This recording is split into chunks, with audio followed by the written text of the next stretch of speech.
It is in your head, and no one can take that from you. Songez ça tout le temps. Éducation, c'est dans la tête de nous. Personne n'est pas capable de retirer le nom. This education is what you will use to continue with your life. Éducation, c'est ça que nous avons besoin pour nous capable de continuer dans la vie. You understand numbers and language and economics and government and computers. All of these things and more will be very useful in your future. Pendant toute l'année l'école, nous apprenons mathématiques, nous apprenons à parler différentes langues, nous-mêmes nous devons comprendre le computer. C'est tout genre de bagages que nous avons besoin pour aider nous dans la vie à demain. I hope that you have spent some time thinking and dreaming about what you want to do with your life. And today is the beginning of those dreams.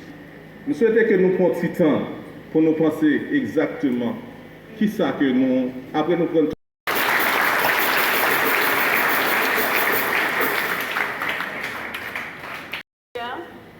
Prestigieux professeurs, honorables compères, distingués invités, chers filleuls, chers parents, chers amis, mesdames, mesdemoiselles, messieurs. Reverend Father Marcel, Father Saint-Fleur, Father Clement, teachers, my honorable father, godfather, distinguished invited,